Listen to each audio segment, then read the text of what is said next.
Olá, graça e a paz, sou o pastor Marcos Sondali, estou aqui novamente para falar sobre o capítulo 1 da introdução ao Novo Testamento, tá? A minha ideia é fazer um livro, um áudio, né? Uma videoaula por capítulo, mas quando não for possível, eu vou dividir em duas partes, espero que em duas partes seja o suficiente, mas se não for, faremos em 3, em 4. O que nós não podemos é deixar de fora alguma observação importante, mas também não queremos deixar vídeos muito longos, muito cansativos, tá? Nosso encontro anterior, nós falamos ali sobre a crítica literária, né? A teoria da fonte, da forma e da redação. A fonte, ela visa o documento, a forma, a maneira da transmissão oral, como aquela fonte foi transmitida, né? E a redação, ela vai focar no redator, né? Quem escreveu a primeira vez, quem fez as cópias, os escribas e assim por diante, né? E aí ele vai falar sobre a dependência e a interdependência dos evangélicos. Ele diz que existia uma interdependência entre os evangélicos. Aí ele até fala que Mateus e Marcos, eles se unem contra Lucas em ordem de acontecimento, ou seja, Mateus e Marcos conta de uma maneira, Lucas conta de outra. Depois Marcos se une a Lucas contra Mateus em relação a alguns milagres, alguns enredos. E aí ele vai falar sobre algumas teorias, sobre a fonte. A primeira teoria que ele vai falar é o argumento da sequência. O argumento da sequência ele fala o seguinte, ó: primeiro veio um evangelho, depois o outro bebeu dessa fonte, depois o outro bebeu desse. Para o argumento da sequência, o primeiro evangelho a ser escrito foi Marcos, depois veio Mateus, depois veio Lucas, tá? Entretanto, existem algumas pessoas que adotam a teoria da sequência, mas mudam essa ordem. Então, o que você precisa ter em mente não é, nesse caso aqui, quem vê primeiro ou segundo, mas sim que existe uma sequência dos evangelhos, beleza?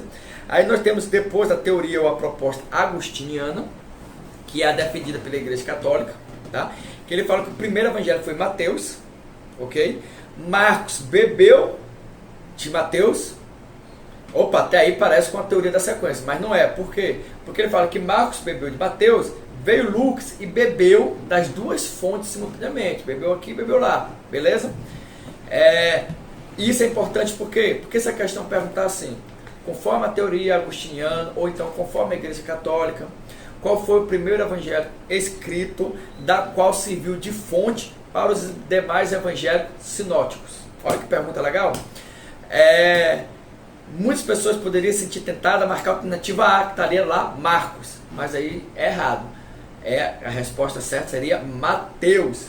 Para a Igreja Católica, para a teoria agostiniana, o primeiro evangelho escrito foi Mateus, tá? Aí depois nós temos a hipótese dos dois evangelhos. Na hipótese dos dois evangelhos, que fala o seguinte, que o primeiro evangelho a ser escrito realmente foi Mateus, beleza, tá? Porém o segundo foi Lucas. E Marcos, entendeu? Ele bebeu tanto de Mateus como de Lucas. Olha como parece com a teoria agostiniana. Ele só investe o quê?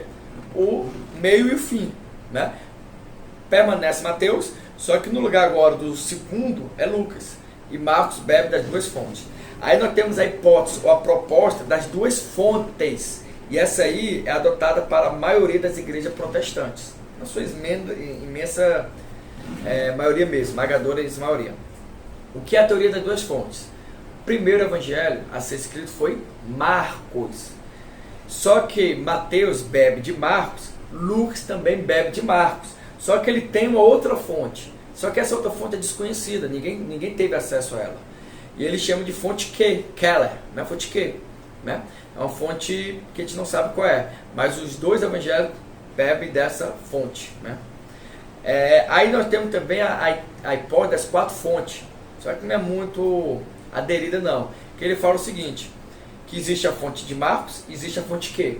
Mateus vai lá, bebe de Marcos, Mateus vai lá, bebe de Q, Mateus vai lá e bebe de outra fonte, que é chamada de fonte M, que deu origem ao que diferencia de Lucas e de Marcos. Lucas vem Lucas, bebe de Marcos, Lucas vai lá, bebe da fonte Q, ele não bebe da fonte M, mas ele bebe da fonte L de Lucas. Por isso são quatro fontes, Marcos, Q, M e L, tá? E essa fonte M e L é o que diferenciam os evangelhos sinóticos, beleza? Aí ele vai dizer o seguinte, Por que que nós não adotamos a fonte agostiniana? Lembrando que os Papias e Eusébio adotavam a fonte que Mateus era o primeiro, a Igreja Católica. Por que que nós não adotamos nós evangélicos? Aí ele vai dizer por quê. Porque nós adotamos a teoria marcando, que é a teoria que Marcos foi o primeiro evangelho. Aí ele vai dizer primeiro, porque Marcos é um evangélico breve. Entendeu? Então a tendência era sempre o quê? Escrever escritos breves. Tá? E outra coisa, é mais fácil você estender do que você abreviar. É mais fácil você aumentar do que você resumir. Então, a ideia é que Mateus, ele deu origem aos demais. Segundo, 97% do evangelho de Marcos está dentro de Mateus. Quando eu falo assim, gente, eu estou falando ipsiliter, mesmo, frases. 97%, ou seja, quase todo o evangelho de Marcos está dentro de Mateus. O que prova que Mateus que bebeu da fonte. Ele bem dizer, quase transcreveu Marcos, apenas acrescentou outras coisas, né? E Lucas tem dentro dele 88% de Marcos, ou seja, 88% do livro de Lucas é o livro de Marcos. Então o que demonstra que Lucas foi lá, bebeu, escreveu todo o evangelho de Marcos dentro dele, e aí o restante ele acrescentou, beleza? Outra coisa, a ordem dos acontecimentos. Mateus e Lucas não concordam entre si, em oposição a Marcos. Lembra o que eu falei anteriormente? Marcos sempre concorda com alguém em oposição a outro, mas nenhum dos outros, mas não existe Mateus e Lucas concordando para se opor a alguma coisa a Marcos. Sempre que você analisa, eles estão concordando com Marcos. O quinto critério, Marcos ele tem uma teologia e uma escrita mais primitiva. Então a sua escrita ali é mais primitiva, que demonstra que ele foi escrito de maneira mais antiga, né? E a sua teologia é uma teologia mais antiga, né? Schleiermacher, um grande teórico, ele adota a fonte Q, tá? Deixa eu ver o que mais aqui. Aí ele fala que a hipótese das duas fontes oferece melhor explicação para o relacionamento entre os evangelhos sinóticos. Aí ele fala da teoria do proto-evangelho. Qual é a teoria do proto-evangelho? É que ele diz que existiu um evangelho que deu origem a Marcos. Esse proto-evangelho deu origem a Mateus, e esse proto-evangelho deu origem a Lucas, e ele se perdeu. Entendeu? Ou seja, é uma fonte única que gerou os 3 evangelhos sinóticos que a gente não tem. Aí ele volta a falar de novo sobre a crítica da forma, que é a maneira de estudar as tradições orais.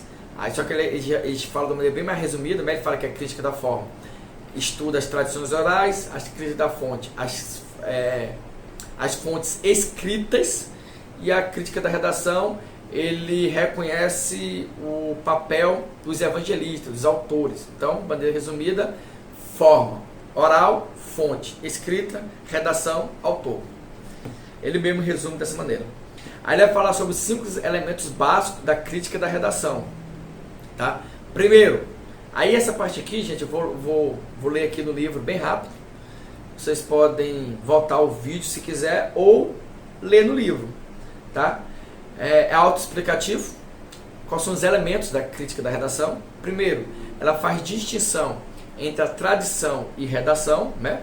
Lembrando que a redação refere-se ao processo de modificar tal tradição à medida que o evangélico é escrito, né? Eu escrevo ali, eu acrescento uma conjunção, mudo um plural, essas coisas que ele vai falando, né?